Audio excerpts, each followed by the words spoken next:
أعوذ بالله من الشيطان الرجيم بسم الله الرحمن الرحيم আমাদের তখতি নম্বর 17 আয়াত করার বা বিরতির কায়দা চলছিল। Page number 37 37। আমাদের এর আগে প্রিভিয়াস 3টে ভিডিও হয়ে গিয়েছে, যেখানে আমি এতটা পর্যন্ত পড়িয়ে দিয়েছি। যদি আপনারা সেই ভিডিও না দেখে থাকেন, আগে সেই ভিডিওটা দেখে নিন, তাহলে আজকের ক্লাসটা ভালো করে বুঝে আসবে। তাহলে চলুন পড়াটা শুরু করা যাক। তো এখানে সব সিম্পল আছে, এখানে তার জন্য এই সব নর্মালি পড়ে দিচ্ছি। সব আমি বিশেষ ভালো করে বোঝাচ্ছি না, কারণ সব প্রিভিয়াসলি সব বোঝানো হয়ে গিয়েছে। আলিফ নুন জের ইন নুন জবান্না ইন্না, কিন্তু নুন বা মিম তারশিদ গুন্না হয়, এটা আমি আগে সব বলেছি। তো এখানে গুন্নাও দেব, ইন্না। মিম জবর মা, আইন লাম জবর আল, মা আল, ইন্না মা আল। আইন সিন পেশ, সিনে সাকিন আছে, আইন সিন পেশ উস রজের রি, উস রি, ইন্না মাআল উস রি। ইয়া সিন পেশ ইউস, সিনে সাকিন আছে, ইউস র দুজবর রন, ইউস রন, ইন্না মাআল উস রি ইউস রন।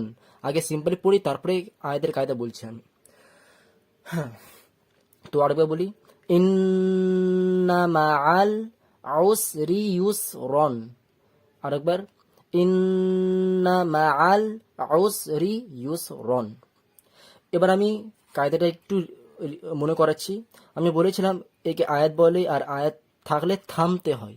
আর থামার কায়দা হচ্ছে এটা, যে আয়াতের আগের অক্ষরের বা থামার আগের অক্ষরের জবর জের পেশ, দু দু পেশ দু জের এসব উঠে যায়। মানে জবজের পেশ, খারাজাবার খারাজের উল্টো পেশ, দু পেশ আর দুজের উঠে যায়, আর সেখানে সাকিন চলে আসে, আর সেটা আগের সঙ্গে যুক্ত হয়ে যায়। যেমন মিমে জের ছিল, মিমে জের উঠে গেছে, আর মিমটা এর আগের সঙ্গে যুক্ত হয়ে গেছিল।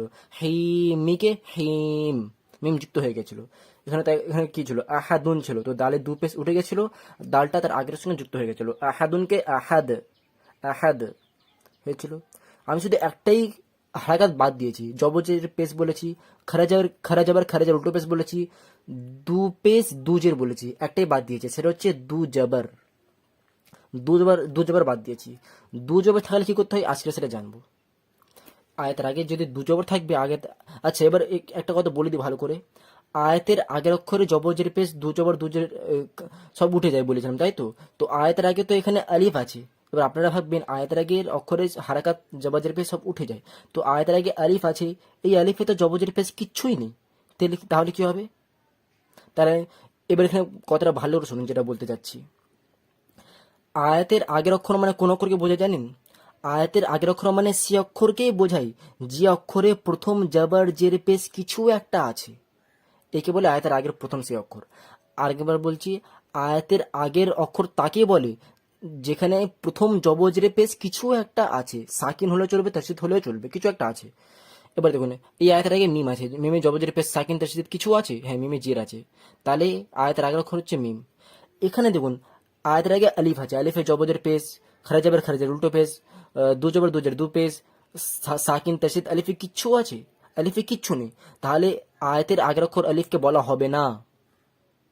আয়াতের আগের অক্ষর আলিফকে বলা হবে না, কারণ আলিফে কিচ্ছু নেই।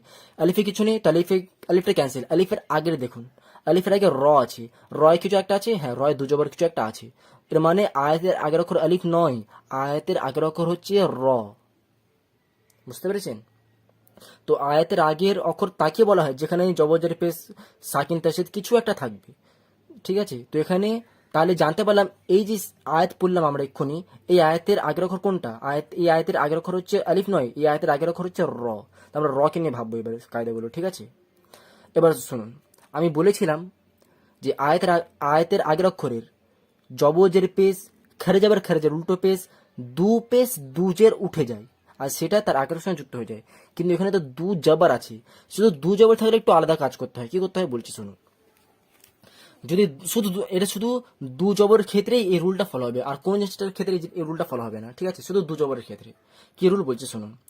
আয়াতের আগের অক্ষরে আয়াতের আগের অক্ষর কাকে বলে এক্ষুনি বললাম, যেখানে জবরের কিছু একটা আছে, তো র হচ্ছে আয়াতের আগের অক্ষর। রয় লাস্ট অক্ষরে যদি, আচ্ছা বলছি এবার শুনুন, আয়াতের আগের অক্ষরে যদি দু জবর থাকবে তাহলে কি করব, এই যে এই অক্ষর আছে এই অক্ষরকে এক আলিফ টান দেব জবরের দিকে, এই অক্ষরকে এক আলিফ টান দেব জবরের দিকে। এর মানে হচ্ছে এটা র আছে তো র যাবার কি হয়, র যাবার র হয় তো র এমনি টান দিয়ে দেবো। এখানে যদি এক্ষুনি লাম থাকতো লাম যাবার লা হতো তো লা টান দিতাম, মিম হলে মা টান দিতাম। মানে জবর দিয়ে কখনো রি বা রু এই জের বা পেশের দিকে টান যাবে না, সবসময় জবরের দিকে এটা টান যায়। তো র যাবার র হয় তো র বলে টান দেবো আমরা। তো এখানে ইউস র বলবো, ব্যাস এইটুকুনি কাজ, আর কিছু নেই। তো ইন্না মাআল উসরি ইউসরা, ইন্না মাআল উসরি ইউসরা, ইন্না মাআল উসরি ইউসরা হলো, ব্যাস। তো দু জবর তাহলে কি করতে হয়, টান দিতে হয় এক আলিফ জবরের দিকে। এই আয়াতটা পড়ি।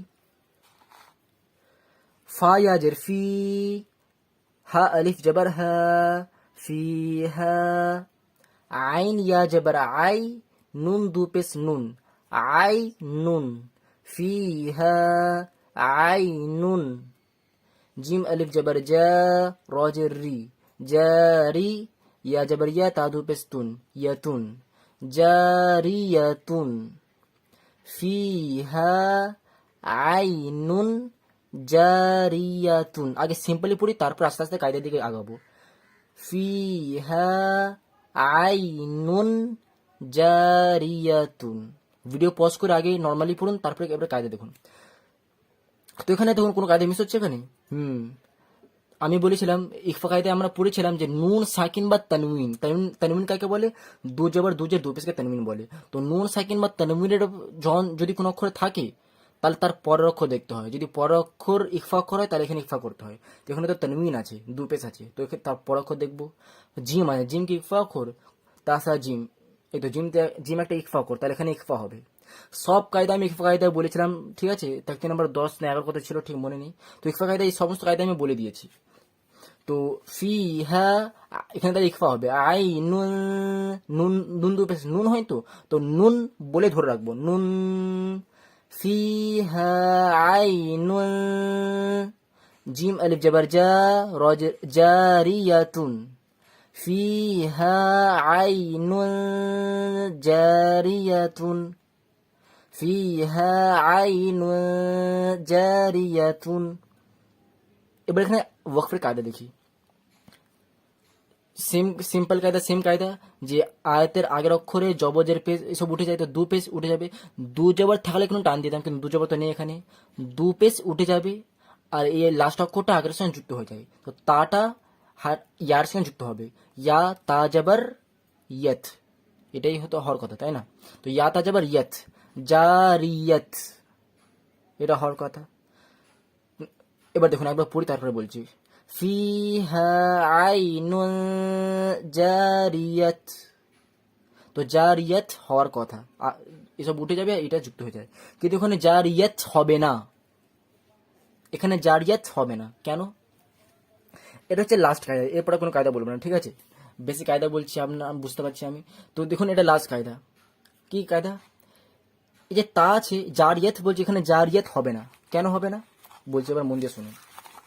এর জন্য একটু আমাদের প্রিভিয়াসে একটু আগাতে হবে, এই দিকটা আলিফ বাতাসের দিকটা। আপনারাও ভাববেন যে 3 নাম্বার 17 থেকে আলিফ বাতাসে কেন পড়াচ্ছে আমাকে, পড়াচ্ছে না, শুধু একটা জিনিস দেখানোর আছে। এই তো পেজটা আসছে না কেন, আসলো। আচ্ছা এটা কি অক্ষর বলুন তো, এটা তা আছে, এটা তা আছে তাই তো, এটা তা, এসব কি অক্ষর, এটাও তা এটাও তা এটাও তা। এবার দেখুন এটা হচ্ছে তা, এইসব হচ্ছে তা। এবার আপনাদেরকে চিনতে হবে আসল তা আর তায়ের অন্য রূপ, আসল তা তায়ের অন্য রূপ। আসল তা কাকে বলে, এইটা হচ্ছে আসল তা, দেখুন এভাবে, যখন তা এইভাবে লেখা থাকবে, এমনি থাকবে পুরো সেম টু সেম এইভাবে লেখা থাকবে, তাকে বলা হয় আসল, তাকে আসল তা বলা হবে। এমনি বলার কোনো নিয়ম নেই, আমি নিজের থেকে বানিয়েছি এটা আপনাদের বোঝার সুবিধার্থে। এদেরকে বলা হবে আসল তা। আর এই তা ছাড়া, এই তা ছাড়া বাকি যত তা আছে তাদের সেই তাকে বলা হয় গোল তা, ঠিক আছে, তাদেরকে গোলতা বলা হয়। তো এটা কি তা, এটা আসল তা। এই তাছাড়া বাকি যতই তা আছে, এটা এটা এটা এদেরকে বলা হয় কি, গোলতা, এদেরকে বলা হয়। ঠিক আছে, তো এইটুকু, শুধু এইটুকুনি কথা আপনাদের মাথায় রাখতে হবে, সামান্য কথা একদম। এটা হচ্ছে আসলতা, আর এই আসলতা ছাড়া বাকি সমস্ত তাকে বলা হবে গোলতা। তো এটা আসলতা, এটা কি গোলতা, এটা কি গোলতা, এটা কি গোলতা, হয়ে গেল। এটা এই কথা মনে থাকবে। এবার কায়দার দিকে আগাই। দেখুন এবার বলুন, এটা থামার সময় এটা কি তা, আসলতা না গোলতা, এটা আগে বলুন। এটা গোলতা, বুঝতেই পারছেন এটা গোলতা। তো এটা হচ্ছে গোলতা। এবার কায়দাটা মন দিয়ে শুনুন, যেটা বলতে যাচ্ছি।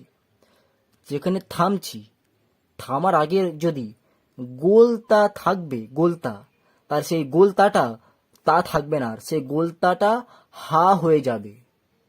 এই গোলতাটা হা হয়ে যাবে, মানে ইয়া তা যাবার ইয়েত বলছিলাম, তো ইয়েত বলবো না, এটা আর তা থাকবে না, এই তাটা হা হয়ে যাবে, মানে ইয়েত না বলে ইয়াহ, ইয়াহ, এটা হা হয়ে যাবে। তো যার ইয়েত না বলে যার ইয়াহ পড়বো। ঠিক আছে, এখানে যদি আসলতা থাকতো, যদি ধরুন এখানে আসলতা আছে, তাহলে এটা জারিয়া হবে না, জারিয়াত থাকবে। আসলতা কখনোই চেঞ্জ হয় না, আসলতা সবসময় আসলতাই থাকবে। কিন্তু থামার জায়গায় শুধু গোলতা থাকবে, তাহলে সেই গোলতাটা হা হয়ে যায়।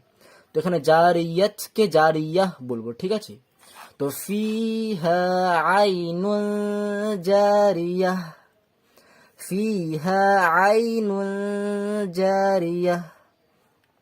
তো এখান থেকে আজকে দুটো আয়াতেই দুটো নতুন কায়দা পেলাম। তো এতটা ভালো করে পড়ুন, তারপরে পুরোটা এখান থেকে এতটা ভালো করে পড়বেন। ঠিক আছে, ইনশাআল্লাহ নেক্সট ক্লাসে আমাদের এই তাকতি নাম্বার 17 শেষ হবে। কোনো প্রকার ডাউট থাকলে অবশ্যই কমেন্টে জিজ্ঞাসা করবেন। ওয়াসসালাম।